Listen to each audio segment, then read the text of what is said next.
ಪಾತರಗಿತ್ತಿಗಳು ಯಾವತ್ತೂ ತಮ್ಮ ಜೀವನದಾಗ ಏನೂ ತಿನ್ನೋದೇ ಇಲ್ಲ ಅಂದ್ರೆ ನಂಬ್ತೀರಿ ನೀವು? ಹೌದು, ಚಿಟ್ಟೆಗಳು ತಮ್ಮ ಇಡೀ ಜೀವನ ಏನೂ ತಿನ್ನಂಗೇ ಇಲ್ಲ. ಯಾಕಂತಂದ್ರೆ ಅವಕ್ಕೆ ತಿನ್ನಾಕ ಹಲ್ಲ ಇರಂಗಿಲ್ಲ. ಹಂಗಂದ್ರೆ ಹೆಂಗೆ ಬದುಕ್ಯಾವಂತೀರಿ ನೀವು?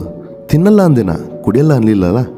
ಪಾತರಗಿತ್ತಿಗಳು ತಮ್ಮ ಇಡೀ ಜೀವನನ ಬರೀ ದ್ರವ್ಯ ರೂಪದ ವಸ್ತುಗಳನ್ನ ಕುಡಿದು ಬದುಕ್ತಾವು. ಅದು ಹೂಗಳ ಮಕರಂದ ಆಗಿರ್ಬೋದು ಅಥವಾ ಹಣ್ಣುಗಳ ರಸ ಇರೋದಾಗಿರ್ಬೋದು, ಒಂದೊಂದು ಸಲ ಒದ್ದೆ ಮಣ್ಣಿನಲ್ಲಿರುವ ಉಪ್ಪು ಖನಿಜಾಂಶಗಳನ್ನು ಸಂಗ್ರಹಿಸುವುದಾಗಿರ್ಬೋದು. ಈ ಎಲ್ಲ ಕೆಲಸಗಳಿಗೆ ಸಹಾಯ ಆಗಲಿ ಅಂಥೇಳಿ ಪಾತರಗಿತ್ತಿಗಳು ತಮ್ಮ ಉದ್ದವಾದ ಸ್ಟ್ರಾ ಥರ ಇರುವ ನಾಲಿಗೆ ಅಥವಾ ಪ್ರೊಬೋಸಿಸನ್ನು ಬಳಸ್ತಾವು.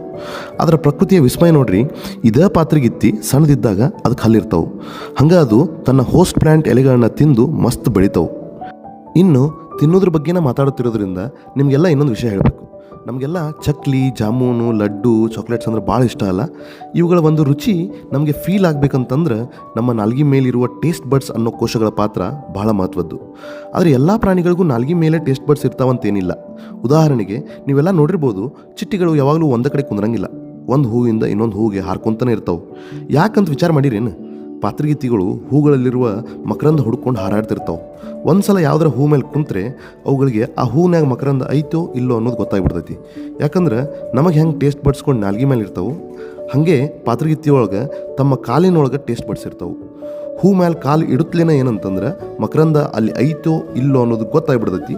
ಇತ್ತು ಅಂತಂದರೆ ಆ ಮಕರಂದನ ಹಿರ್ಕೊಂತ ತಮ್ಮ ಹೊಟ್ಟೆ ತುಂಬಿಸ್ಕೊತಾವೆ. ಇಲ್ಲ ಅಂತಂದ್ರೆ ನೆಕ್ಸ್ಟ್ ಫ್ಲವರಿಗೆ ಹಾರ್ತಾವೆ. ಎಷ್ಟು ವಿಚಿತ್ರ ಅಲ್ಲ ಈ ಪಾತರಗಿತ್ತಿಗಳ ಜೀವನ. ಭಗವಂತನ ಸೃಷ್ಟಿನ ಅಂತದ್ರಿ. ಇದೇ ರೀತಿ ಚಿಟ್ಟೆಗಳ ಬಗ್ಗೆ ಇನ್ನಷ್ಟು ಆಶ್ಚರ್ಯಕರಗಳ ಸಂಗತಿಗಳನ್ನ ತಿಳ್ಕೊಬೇಕಂದ್ರೆ ನಮ್ಮ ಪೇಜ್ನ ಫಾಲೋ ಮಾಡಿರಿ. ಧನ್ಯವಾದಗಳು.